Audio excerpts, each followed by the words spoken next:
Hey, I'd like to welcome everyone. My name is Scott Williams, and I want to take a few moments to talk to you today about how it is that I manage my staff. And let me tell you, the simple answer to how I manage my staff is this: I don't. I don't manage my staff, I lead my staff. There's been this ongoing debate, ongoing argument over managers versus leaders and what particular category that people may fall into. And so I'm telling you, after reading countless books and being in a number of different leadership roles in both nonprofit organizations, corporations, and I worked in politics and in ministry, I'm telling you, I've definitely witnessed the difference between the two. And I had the opportunity as a young leader to work for, a gentleman who was a great leader. He was the consummate leader. And his name was Marvin Weidner. He taught me some of the best leadership principles, and I really summed it up to this acronym that I call BECK. And he, again, was the consummate leader. And so as I'm sitting here thinking about Marvin, what he did, the B for BECK, it's B-E-C-C, but the B was believe. He always believed in me. He believed in me. He believed in others. And I'm telling you, the E was he encouraged me. He encouraged me to be more, to do more. He was always an encourager. The C is he challenged me. He challenged me to dream big, to think bigger, to do more. He challenged me spiritually. He challenged me professionally. And the last C, probably the most important, is he corrected me. If I got a little bit off balance, he always would correct me and bring me back in line. And I'm going to tell you, as we look at leaders and managers, both have their role. But in their simplest form, here's the deal. Leaders develop followers, and managers manage people and things. And so leaders don't have subordinates because they're in the business, again, of developing followers, in the business of developing other leaders. Where managers, on the other hand, they have to have subordinates. It's all about positional equity and telling subordinate Joe or subordinate Sally to go make this widget and make it in this way. A leader, on the other hand, they're not worried about some positional equity or some formal authority because they know that they're in the business of creating a tribe and developing more leaders.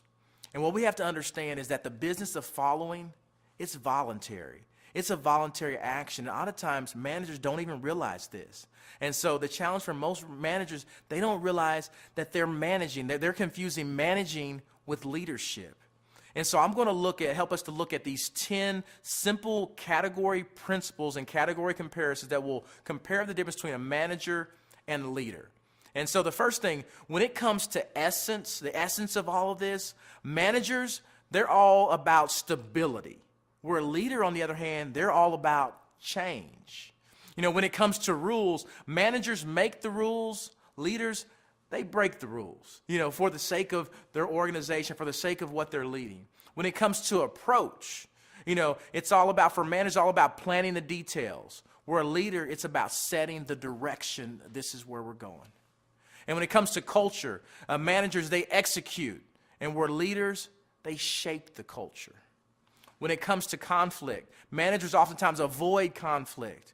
Where leaders, they use conflict as an asset because they understand that there's no movement without friction. When it comes to direction, managers like to go down the existing road. I'm going to go this way. This is comfortable. Where leaders, they like to go down new roads. When it comes to credit, managers tend to take credit. Where leaders, they give credit to all those around, those who are making it happen. When it comes to decisions, managers makes the decisions, where leaders will generally facilitate the decision. They will encourage and create buy-in in a healthy way. When it comes to vision, managers tell and leaders, they sell. They sell the vision and direction. And this one is really important, the last one, number 10. When it comes to style, managers are generally transactional. And what are the transactions to get this from there? Where leaders, it's about being transformational, transforming people, transforming an organization, transforming a culture. Let me tell you, a great self-assessment for you to determine whether or not you're leading or you're managing is to ask this question. And the question is this: if my position, title, role, or formal authority were removed, would the people that I'm leading still gladly follow me? If you can't answer that question honestly, ask those that are the closest to you to give you a candid answer. Because the reality is that people don't want to be managed. They want to be led. They want to follow a leader.